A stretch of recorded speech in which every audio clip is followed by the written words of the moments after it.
It's all a choice, and you have the power to choose how you want to approach life. If you want to be authentic, you have the choice. You have the ability to make the choice to be authentic. And authenticity, I believe, allows a lot of people a lot of growth in spirituality. So give it a go. Try and be authentic. Remove those masks, all that weight off your shoulders. You don't need them. You don't need them.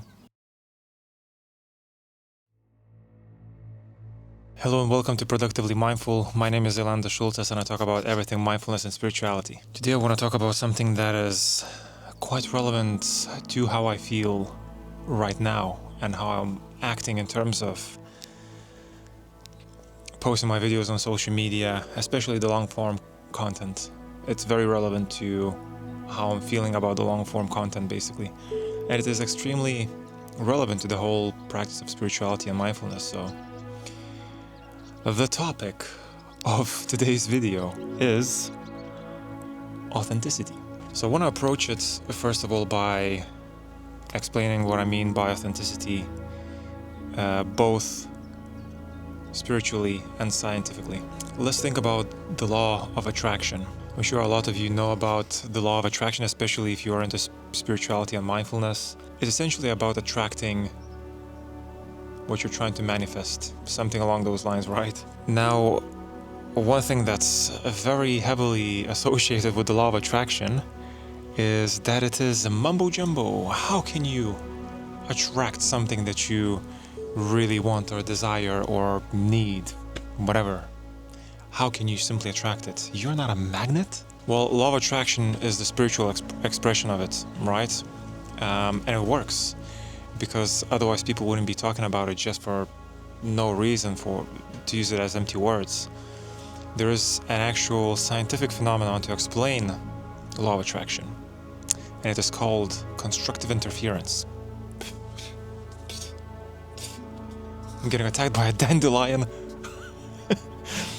Constructive interference, if I understand it correctly, in simple terms means that when two similar length waves frequencies meet, they double in size.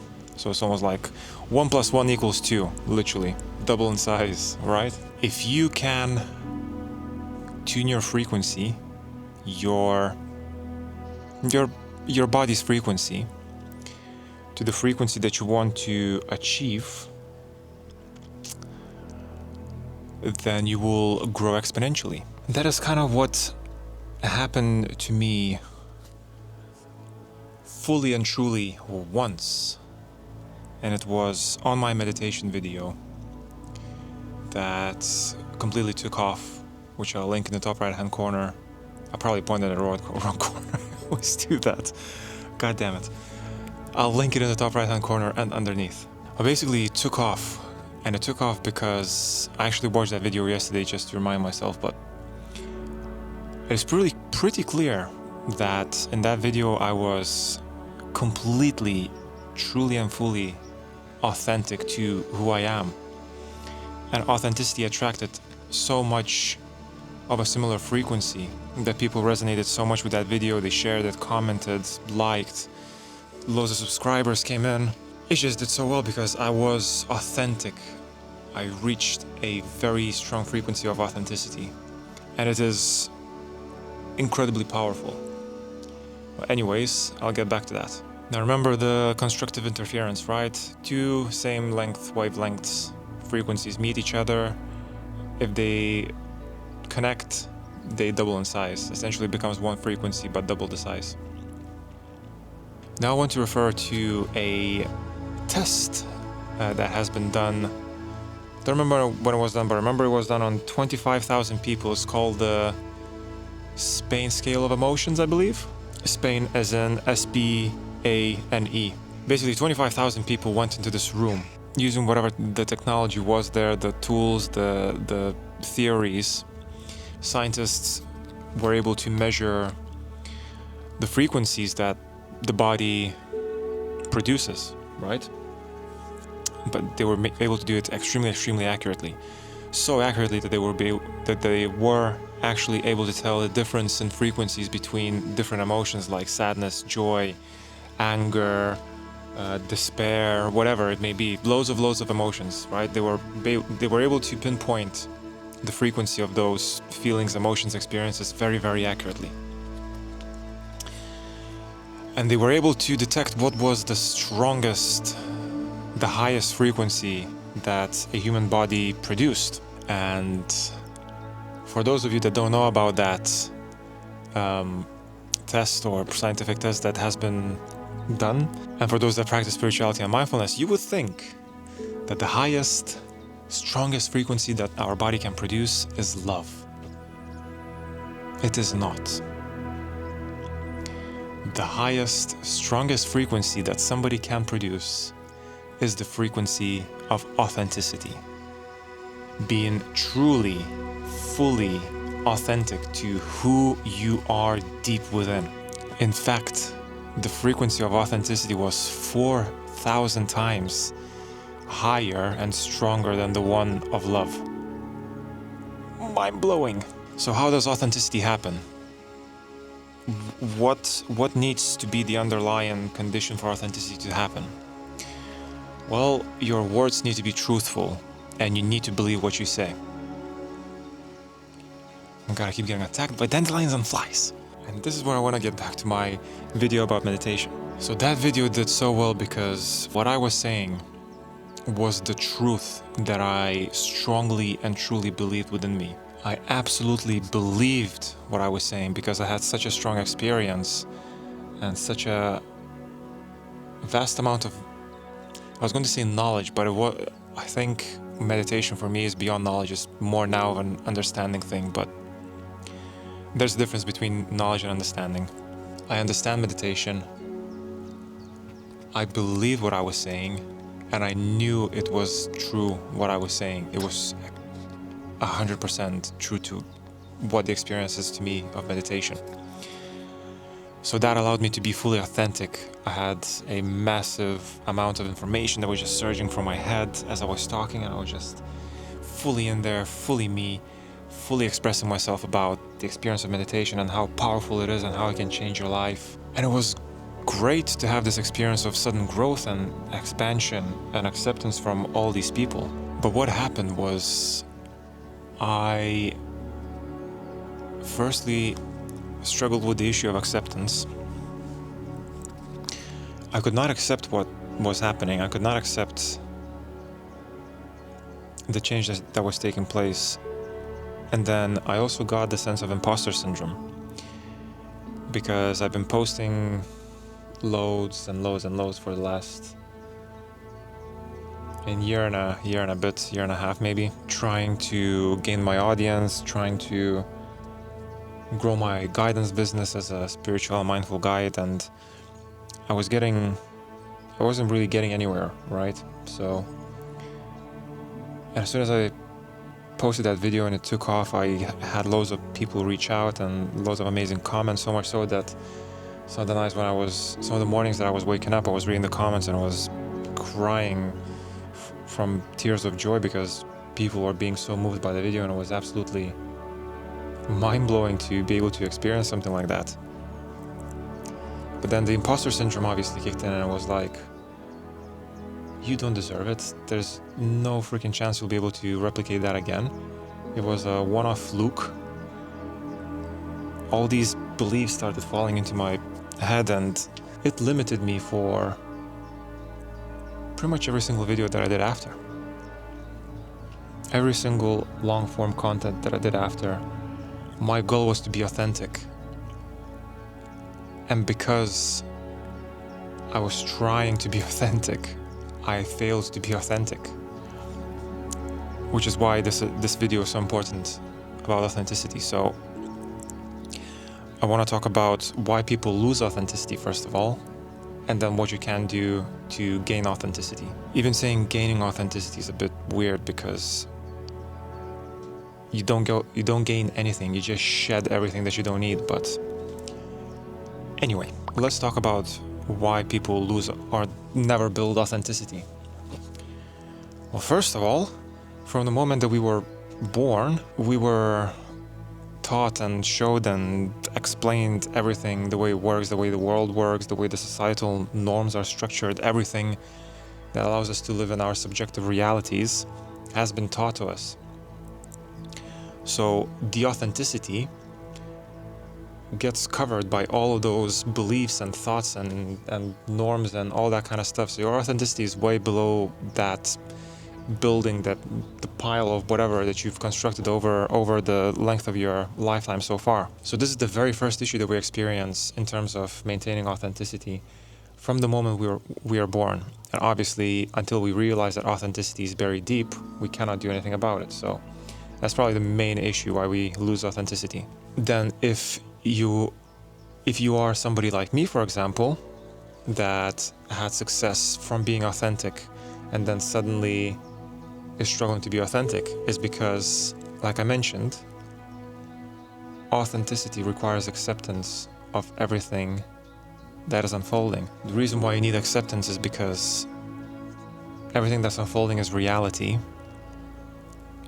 Everything that's happening for you will only be the true collective reality when you stop living life with a subjective reality based on the beliefs and the systems that have been instilled within you. So you essentially need to shed that pile of whatever is on top of your authenticity to be able to truly accept everything as it truly is, to be truly authentic. Truly. I keep saying the word truly.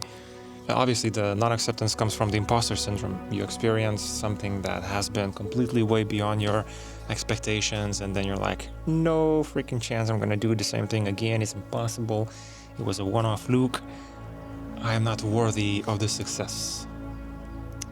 That's what the imposter syndrome is. It's denial of what's happened, of the truth of existence, and that denial just piles up as a little block in your energy flow system. It's like a little filter, an extra filter for your ego to be able to filter out similar events. In my case, being every single time I film a video, now I try to be authentic. But the trying to be authentic is what's preventing me from being authentic. So I'm gonna stop trying now. Even though I still feel like I'm trying, but I'm gonna try not to try. Sounds very familiar to meditation. There's also a partial role being played by the ego as well when it comes to non-acceptance, because a lot of the reason why you need to accept moments, every single moment, is because every single moment is different. Every moment is separated from each other by the notion of change. Every moment is different because every moment changed from the prior moment. So your ego does not like change. Your ego likes comfort. It doesn't want to change. That's why it builds all these filters, so that when information comes in that is founded by change, your ego takes that information through a filter. The filter changes it again into something that's familiar to your ego, so there's no actual change happening. You just gain more knowledge but no understanding, right? And people pleasing as well. Some people cannot be authentic because they people please. I definitely struggle with that a lot in terms of people pleasing. I am getting a little bit better, I think, but people pleasing is definitely a problem that I have. Just wanting to make sure that everyone's happy around me all the time. Yeah, it's a big issue of mine that I need to sort out. And like with anything, mindfulness and spirituality is a lifetime process. I'm working on it, and I will most certainly get there. And then another example could be a traumatic event where, for example, you could have tried to be authentic, fully authentic in front of somebody that you really look up to, and then they completely and utterly shut you down to the very depths of disbelief and just completely crushes you.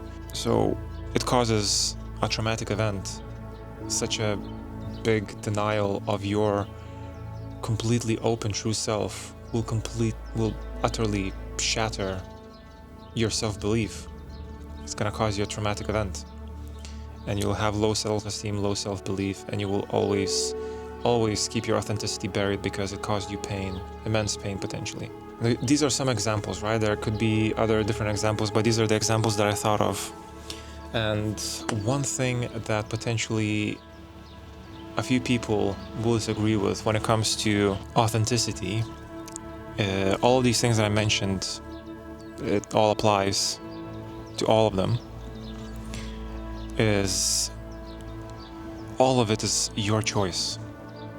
If you really think about it, all of it is your choice. You build a subjective reality by choice, even though obviously we start building it when we're super young, it's still by choice. We are told this information and we choose to absorb it and we choose to use it to explain the subjective reality that we experience on an individual basis. Non-acceptance is the choice to deny what's actually unfolding in front of you. Even though it's the most undeniable thing, the realest thing that there exists, we still choose to deny it. People pleasing is obviously also a choice because you choose other people's happiness over your happiness. And lastly,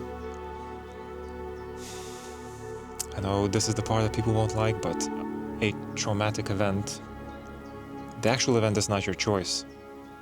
How you feel about it, how you identify yourself after the event is your choice. So now if we look at those issues that I mentioned, and again, it's not a definitive list, there's a lot more reasons why somebody could struggle to be authentic. How do you overcome these issues? And some of the things that I personally try and use to overcome issues with authenticity. So first of all, to battle the building of a subjective reality is obviously you want to realize as soon as possible that there's a different type of reality that you can experience, right? So a subjective fluid reality is still a fluid reality, just like a collective fluid reality, but it is personal. It is subjectively constructed based on how we've been raised and explained stuff to, and just how we experienced life throughout our lives so far, right? That's a subjective, still fluid reality though. There's two types of limitations actually to those realities, to the subjective reality. And the first is obviously still a reality, so it's real. It's real to the subject that is experiencing it, the thinking mind that's experiencing it. But the limitation is that it is limited to the filters that your subconscious mind, your ego, has built. So you will only be able to experience reality as it comes into your thinking mind, filtered down through those comfort settings, filters, whatever you want to call them, that have been put in place by your ego. Anything else will cause you pain and suffering. It will make you question, why am I experiencing this negativity in my life? And the true reality has no limits. Reality encompasses everything that happens in a moment, everywhere, that there are manifestations of consciousness experiencing reality. Manifestation of consciousness being me, for example, or a cat, or I don't know, an elephant somewhere, something like that, right? We are manifestations of consciousness and awareness, and we are able to experience reality as it is presented to us by creation itself. So this is the collective fluid reality. We collectively experience every single moment as separate subjective fluid realities, but collectively the reality that we experience is one everywhere that reality exists. And then the second limitation is the fluidity range. So the fluidity range is gonna be the fluctuation between comfortable and uncomfortable situations. Again, based on those filters that we have. So you might have very extreme changes in happiness and sadness, but you might have very small changes in happiness and sadness. Now, it's all about finding balance in life. You wanna be content with life, right? That's where the balance comes in. You cannot avoid negativity, all the negative emotions, sadness, grief, misfortune. All these things will happen as reality unfolds in front of you. There are bad days, but only by choice. So you want to understand the difference between subjective and collective fluid realities. Now you also, to combat the denial of everything, to combat the non-acceptance that comes from your imposter syndrome and your ego, you want to practice acceptance. Simple as that, but difficult in practice. But if you think about the law of attraction that I mentioned about earlier and the Spain scale of emotions scientific experiment that has been done that I also mentioned, understand that anything that happens to you that impacts you is to a large degree a frequency meeting a frequency that are similar or pretty much exactly the same. The law of attraction, the constructive interference, if you want to look at it scientifically. That is what happens. Essentially, every single time something impactful happens, that is what's happening.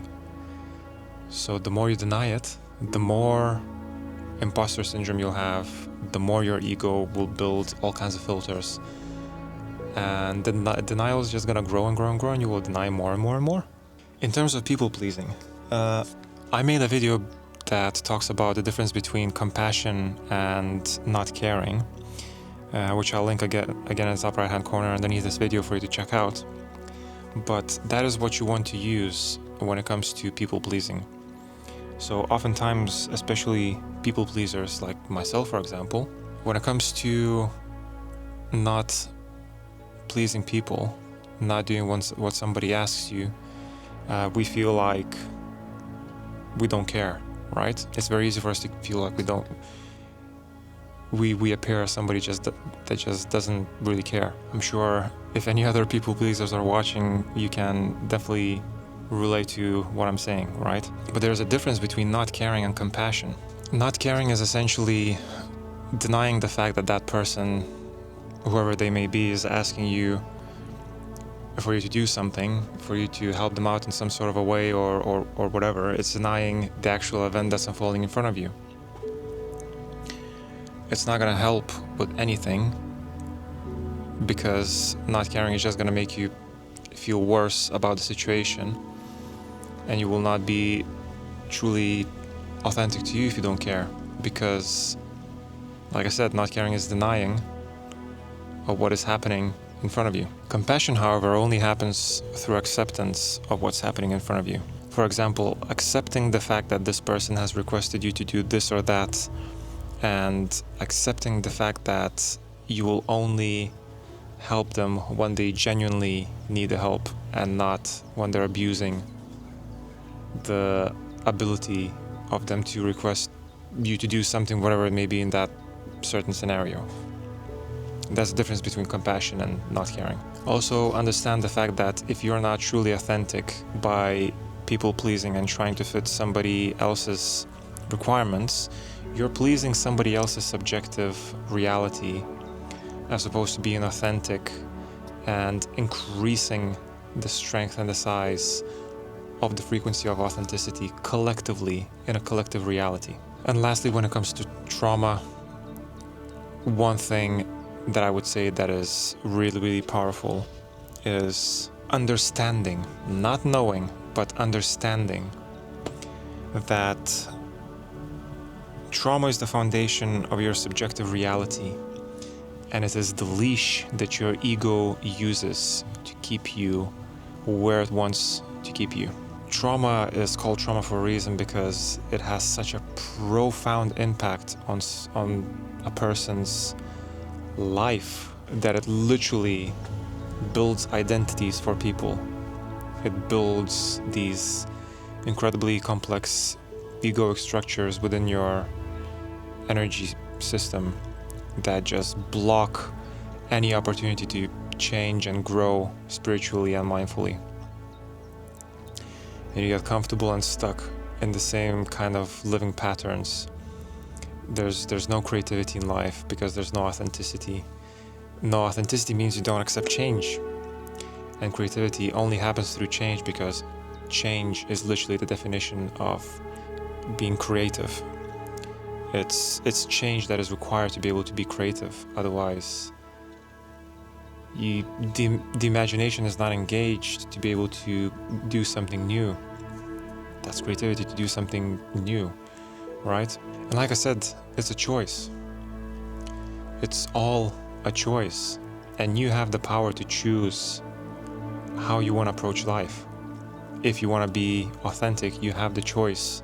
You have the ability to make the choice to be authentic. If you want to accept everything that unfolds in front of you, all you have to do is make a choice to do that. It is as simple as that. It doesn't have to be complicated. And that's what I'm trying to learn and understand now through these methods that I mentioned, and through understanding why am I not authentic anymore. I need to do the work of acceptance, of removing that imposter syndrome and tuning myself into the collective fluid reality that I talked about, as opposed to going into that subjective reality that prevents me from being authentic.